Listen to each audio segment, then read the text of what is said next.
All right. A couple of weeks ago, Mom visited here, and I, I'm so I'm so blessed to know the Lord and for Him to call me out of darkness into His light. And for anybody who's never had that moment that you knew that you were His, I mean, it doesn't have to be the experience, but you know beyond a doubt you're the Lord's. Get it because it's real. Uh, it's very, very real. So, anyways, Mom was talking with Brother Jim and Carol asked her to consider sharing. So, for 2 weeks, she has burned to share and has been a little anxious, and she struggles with hives. So, she told me on the way over here, she said, I'm getting them on my fingers. And I said, well, I'll talk. I told her at the bench over there, I said, I'll talk first and I'll plant the seed for you to come. So that's what I'm going to do. I'm going to share with you a few things, and then she'll come up and tell her story. So I was born in 1967, and the Lord sent me from heaven to the home of Frankie and Janice Gross. You were sent from heaven to the home you landed in. So the Lord dispatched my body, and here I am, I'm born. He said in Psalm 139, I knew you before you were born. I poured the substance inside of you. I gave you what you're going to have to live in this world. He said, I ordained the days of your life, and I've already written them in my book before any one of them ever came to be. So here I am. I'm born in this family, and there was no church in our life. And I had an older sister, and her name was Rhonda. And Rhonda was born in 1963. It's 1963. So Rhonda, at some point, had started catching a bus in the neighborhood that took her to church, and she would go out and get on this bus. She was very intrigued with a large family Bible they had, and in the middle of this Bible, it had a colored picture on both sides, and it's Jesus. It depicts Jesus with the little children all around him. And so Rhonda loved that picture, and so she would cry and want to be with Jesus. And so she was really fixated on it. So for however that came to be, she had a bus, got on the bus that traveled the country and would go by herself to church, and the bus would drop her off back at home. Mom and Dad just hadn't got to the point they could do that yet. I don't know. I don't know. She'll have to speak about it if led to. But so then, before she passed away, December 19th, 1970, I had started getting on the bus with her. And so I wasn't even 4 yet. So I am getting on the bus, and the bus is taking us to church. Oh, man. And it's so interesting how it is because we're all going to die. We're all going to leave this place and we're going home.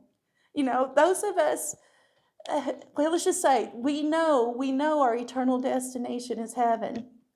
And, but Rhonda, she was called home on December 19th, 1970, and it was tragic. By our perspective, it was horrible.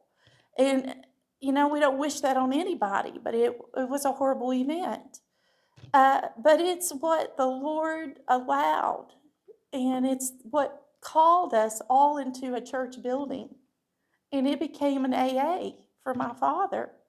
And I would like to say that the home was a good home after we got all into the church, but it really was not a good home. It was a hard home.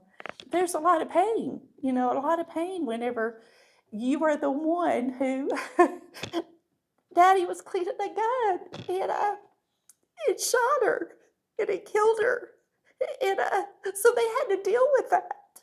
And I mean, I think back to that time, and I think, wow, that was such a hard thing. And they were having to survive that, and pointing fingers. People point fingers. We accuse. We try to judge the situation. We are judgers, and we are deceivers of ourselves and deceivers of men. And the scripture says that. That's what God tells us our human nature is. So the Lord used that event to point the way to heaven, and it became a serious longing inside of me. And it was really serious. Now, did I mess up through life? Yes. Yes. Do I still mess up? Yes. But it was never something that fled from me. I wanted heaven, and I wanted it badly because they said, the church said, your sister's still alive. She's in heaven.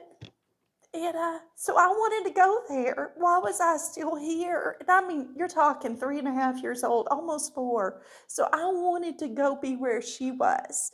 And I guess I said that a lot to you. And so, they had to live through that. So she's going to come up and share with you her suffering, but she's going to bring in the joy of where the Lord met her where she was at, and how that lifted her and took over her human nature and pointed the way to the Lord.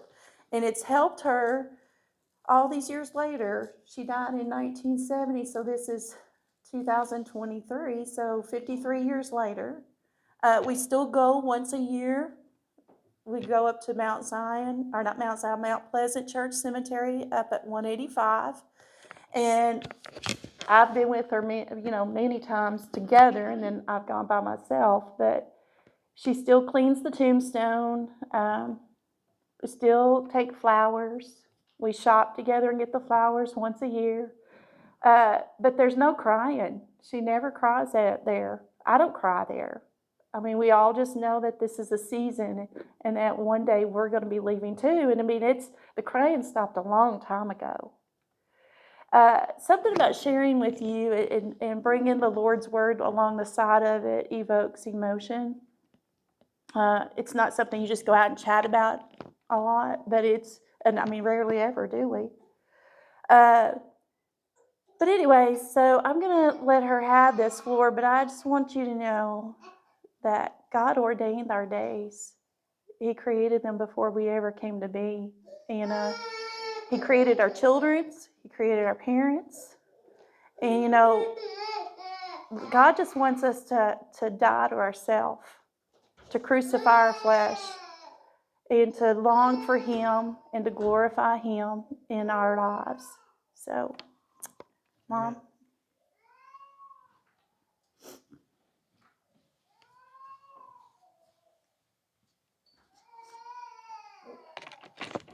I'm going to stick this on you. Give me a Kleenex. I will. Go ahead. Tissues. I might shed some tears. Oh, me. Yeah. Oh, me. I'm going to start with Rhonda. She started crying because she wanted to be with Jesus when she was just 5 years old. We didn't go to church, and I would let her, I can't believe, I was young, I can't believe I let her get on the bus and take her at 3 years old, 3.5. That's what I said, I was young. She would cry and say, Mama. Other mamas and daddies takes their little kids to church, and I didn't take her. The bus would stop and pick her up with Sonia. And a lady at Richardsville said she would come in and sit down by me with Sonia. Every time that she would look at the Bible, I had this big Bible with Jesus, with the Christ, and the little children in His midst. She would cry because she couldn't see herself sitting on His knee. She talked about the Lord all the time. She'd go out to get on the bus and she'd run back. Mama, does Jesus make the clouds go by like that? Mama, did Snoopy, their dog, did she go to heaven? And I was so tore up at the time. I thought I was about to lose Tammy. She 2 days, been 2 weeks old, and she was 3 when we lost Rhonda. And it was at Christmas time. Rhonda was I never, ever experienced anything like this in my life. When she started to school, all she talked about was Jesus. And there was a little boy at school that would chase her, and he would tear her sash off her dress, and she'd come home crying, and I would be so upset with him. But at the funeral home, this little boy was there. And I remember, I was just out of it. But I remember little Frankie Sigrid. He came up to me and he said, Miss Gross, I'm Frankie Sigrid. And in my mind, I thought, oh, that's that little boy that was so mean to Rhonda. He'd chase her and tear her sashes off her dresses. And he said, I loved her. She was my girlfriend. See those flowers over there? I got them for her. But oh my gosh, it's where the picture of it's blue and white carnations, and in there, the Bible where Christ and the little children around him. That's where I put it because I didn't have no tape at the time, so I just used black tape and got that together. Anyway, and I thought, oh my goodness, this is so sad. But anyway, Rhonda was, all she talked about was the Lord. And then when we lost her, my baby, Tammy, she was throwing her milk up and couldn't keep it down. And the doctor said, you're going to lose her if you don't get a hold of yourself. And I said, but you don't understand. I just lost a little girl. He said, I understand, but you're fixing to lose another one. And I thought his name was Dr. Blackerby. I thought, that is the meanest doctor. But he was trying to shock me to my senses because she could sense my nervousness. So anyway, I prayed and I prayed. And I was reading my Bible and pray, fall asleep before my prayer was finished, crying, wake up crying, Father, please forgive me. I didn't finish my prayer. I was so exhausted from the day. Taking care of the baby sick and her. The baby was sick that night, and I was waiting on the doctor to call. When this all happened, she'd helped put up the Christmas tree, and she was laying down watching it. And he came in with this gun, and it had a shell in it. And he went to lay this down. Well, he had it like this, and he went to lay it down, and it went off. And I remember saying, unloaded guns kill, because I didn't know it had a shell. Anyway, and then the next thing, it was like a hand pushed him in the back, and he took off running to the den. And Rhonda was raising up on the couch, and it hit her in the head. It was like it went through the wall, went down over the television, and then like a finger pointing and hit her right here. Well, anyway, I was just beside myself. When I told Dr. Blackerby, I said, you know, this here is just, it was so traumatic that how can you get a hold of yourself when you just went through so much? How can you do this? How can I get a hold of myself? Because I'm crying all the time. I'm crying, I'm praying, and I thought God didn't hear me. And through the night, I would fall asleep before my prayer was finished. And I'd wake up again and I'd say, Father in heaven, please forgive me. I didn't finish my prayer. I'd start again and I'd fall asleep. It'd be morning before the prayer would be finished. 3 months into it, I decided I was going to take my life. The doctor wanted to give me shock treatments, and I wouldn't do it because I didn't want to forget all the good things about Rhonda. So I went to the medicine drawer and I pulled medicine out and I put it in my hand. And I said, Father in heaven, you just don't hear me. I've got to end it.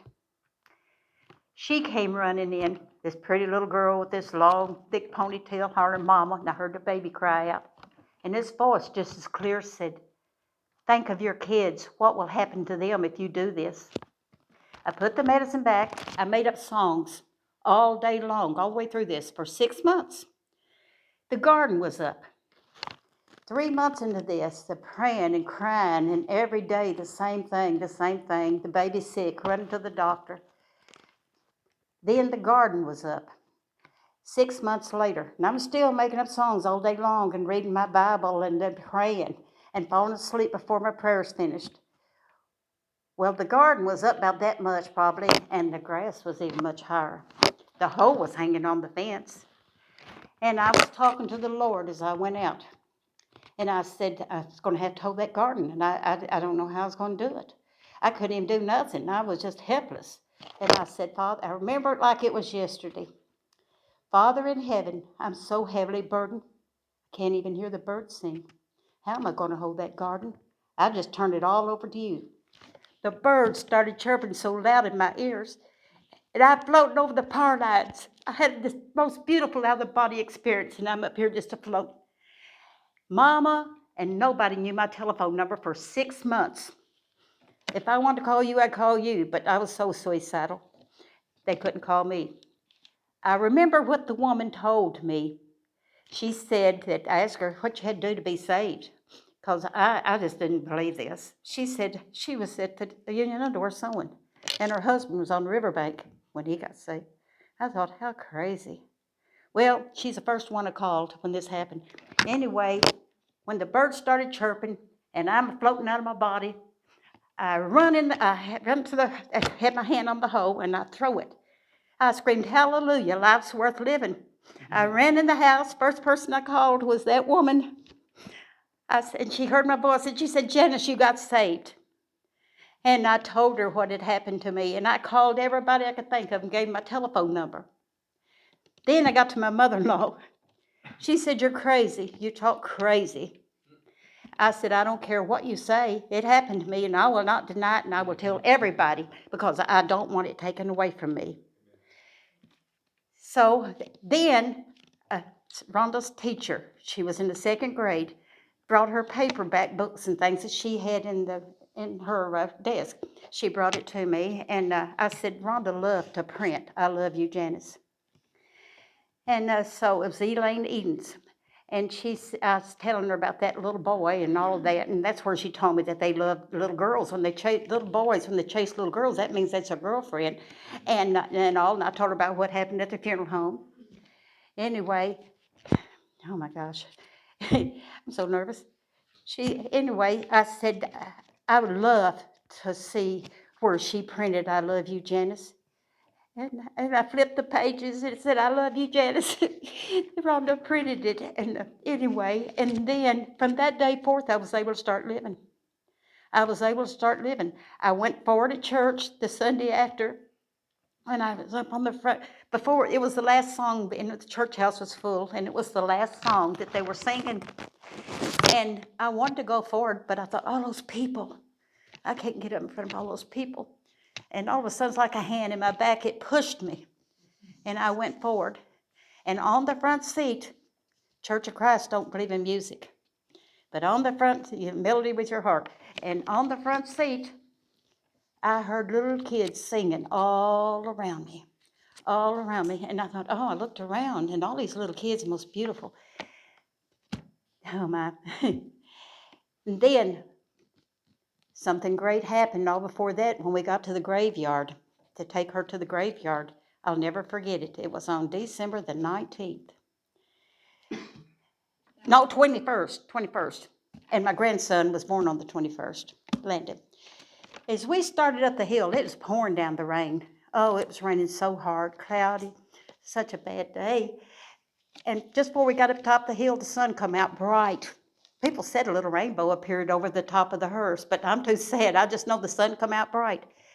And when they opened the hearse doors, I'm standing there, and I remember looking straight ahead, and I heard her, Mama, Mama, I'm not there, I'm up here. Oh my, I get inside the church, and it starts raining. I hear thunder, and the rain comes down. And then as we start out, the sun come out bright. Never a drop of rain ever hit her little coffin. As we turned, when they was getting ready to put her under, it started raining. It rained and rained for days. I just thought, oh my gosh, all of it put together, Jesus has blessed me, and I could even tell you more that's happened to me. But that there, is the beginning of me getting in church. The Lord wanted us in church, and we went in church, and He gave me every chance to get my life right, and I didn't take it. And then when that happened, I took it. And the Lord knew, by taking her, He knew that I was going to turn my life around. So now, I love everybody.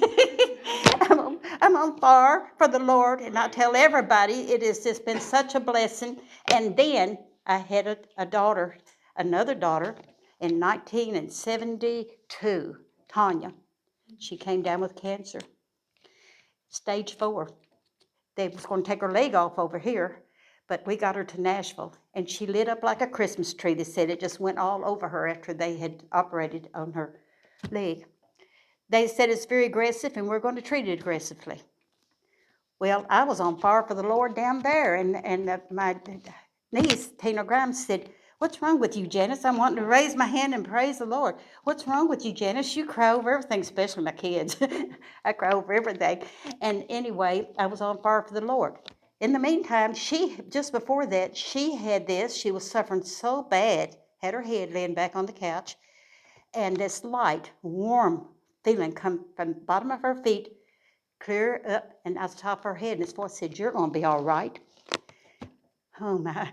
And it's working on me the same time, because here I am praising the Lord. And I think, I know Geraldine told me, and I've got lots of Bibles, but I wanted a children's Bible where I could even understand it better, because I'm still into this, you know. He was working on me the same time he was working on her. So anyway, she came through that. She's in remission, and that's been since 2004. I had a wreck, broke my back, and the doctor never seen anything like it. He says, Dr. Schwank, he says, because here it is. I come in a week later for my appointment with heels on, hard cast up to here. And something fell, and I bent way over to get it, and he said, "I've never seen this," and I was in my 60s. "I've never seen anything like this before." He said, "You're doing wonderful." Got rid of the therapist. I told him I didn't need him. He laid the paper down there, and I looked at it. I had him to leave and let me just do these. I almost lost use of this leg.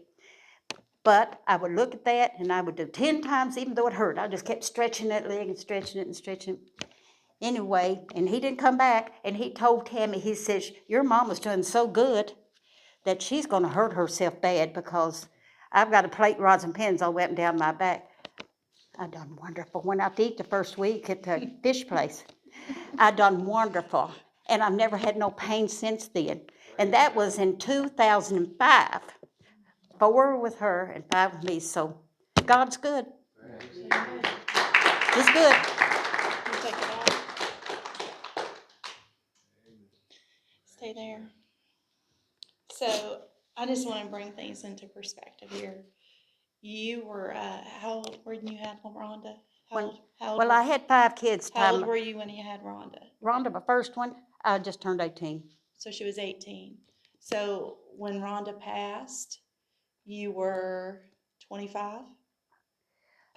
Yes. She was 25 years old. I had 5 kids time I was 27. And she was 25 years old. So, and then I want to back it up just a little bit. You had a son that died before Rhonda. And what year was he born? He was born in 64, and she was born in 63. So his name was Frankie Jr. So he passed away. You were almost full term. No, I wasn't but 7 months, but 7 months. But he lived 17 and a half hours. If he was born in this day and time, they had the NIC unit and got everything. He had a funeral. He was a little over 5 pounds. But that was tragedy. Nothing like this. And they had to have graveside, and they did graveside, and they had a funeral. So what I'm going to say is, it's amazing to think that God loves us so much that He just wants us to want Him. And if we will just call on Him, it's not that you'll get your answers. Your personal wants, we want them to align with God, but God doesn't always heal people. That's also another thing. It's not always like what I want to say is, it's not like everything's going to be peachy. When God calls us out for something, He calls us to a special walk, and there's a dependency on us for Him. And I think of the scripture where everything's moaning and groaning for the return of Jesus. And, this world is cursed, and we have to be real about it. It is a cursed world. But God gives us enough beauty and a draw to of creation around us that it hones in and pulls us. The sky, the water she spoke about, the birds, all those things, I think of it as part of what it was like before the garden. Could I tell you one more thing? Oh, me, before all this happened, before I lost Rhonda, God gave me all kinds of warnings, but I didn't listen. Anyway, I had went out to the mailbox to get the mail that morning, this is before Rhonda. Anyway, neighbor next door had cancer, and Oral Roberts had sent a plaque to them because she sent him a little money every month, expect a miracle. And so in this paper, it was like opening this up, it got my mailbox and I read it. And it was a dream that he had, and I had one the night before just like it. It said, it was lightning all around me, and Frankie was in the garage. He never had been baptized or nothing, been in church at all. But anyway, I'm standing here with my arms around my girls. It's lightning all around me, but it was like I was outside, but I'm in the living room looking out this picture window. And all of a sudden, them slides like and then you see these beautiful things. Here it is, all these chariots in the sky. I could see all these beautiful horses, beautiful, beautiful, like in the Bible. I could see all this coming in view. And then all of a sudden, he covered now, it even opened my eyes up even more. He covered the whole universe. He was everywhere, his whole body. Could not see his head, he had no head. Waist up, he covered the whole universe. The whole universe. And a dove came down and lit on his shoulder, and I woke up. Oral Roberts said, only thing he said, he had this vision, he called it, I call it a dream, said he stood approximately 1,000,000 feet tall. He covered the whole universe, didn't have a head, and it was just his waist up, and a dove come down and lit on his shoulder. I ran to Miss Winnie Douglas's to take it to her. And I told her what happened to me, and he had a vision, he said, where I dreamed. And I said, it's just like what I had last night. She said, you can have it if you want it after we read it. I said, oh, that's okay. I wish I kept it. But anyway, that happened to me. And all the rest of this stuff came after that. It just played on out after that. Mm-hmm. And he's still playing out. Yeah. And He's still. Yeah, he's carried me. He's carried me all the way, and I didn't know it. Then one more thing. I told you I had a lot. Sure. The house had to be, the room, this room that we had to have disinfected for whenever Tanya came home from the cancer. Was a bunch come in to help move things out, to put the hospital bed in. And anyway, here come Robin Reeves. He was married to my niece, Lori, but she didn't come that day. And so Robin had this package, and it was wrapped in brown paper. I got to shaking. I ran out, and he had this package. And I said, I know what that is. That's footprints. I opened it up, and it was footprints. So, see, and I could go on, but this is what happened to me, and I'm truly, truly, truly blessed. Thank God and pray every night, and I have Jesus I talk to during the day. I am just, I'm blessed. Thanks, Mom. I just want to say when hard things happen, we can rest assured that He's planting these visions. He's given us these things that are huge to sustain us. And I'm curious, how many of you are sitting there thinking about hard things you've had? Just curious that you have seen His hand in your life. I know there's a lot. I know you cannot love Him and not have the same thing. He's called us into that spirit of unity, that we are unified, we're the body. And I know beyond a doubt that you're sitting there and you're thinking about yourself and those things that's happened to you. And I know when Chrissy got killed, Rhonda's story She cried. really helped me. She went forward, didn't she? I mean, we Well, were no, there. she just was came down up here. she came up here while we was down there, and she took it hard. But Ellen, Yeah. you remember that. Ryan, thank you for letting her share Yeah. and welcoming that testimony of the saints. Yeah. So have a seat, Mom, and we'll come over there. There you go. That's exactly what we read how church should function. Each and every one of us has this story that that's how we grow as a church and walk with Jesus. You know, that's a tough road to go, but you see the presence of God.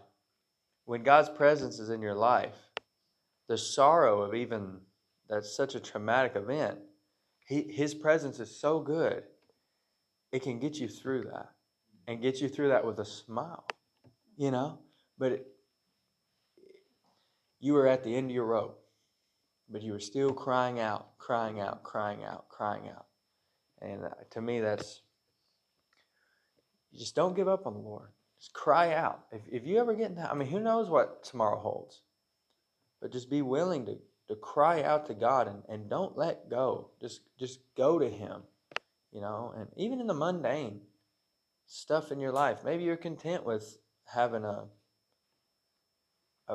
meager relationship with Jesus Christ. Don't be. Don't be. Cry out. Don't be content with this world. Cry out to God and let Him be your life, you know. But I thank you for sharing. Anyone that has anything on their heart, please share like that. That's what we do here. This is a gift. I thank you for sharing that. I'm going to pray. We're going to stay and eat. Yes.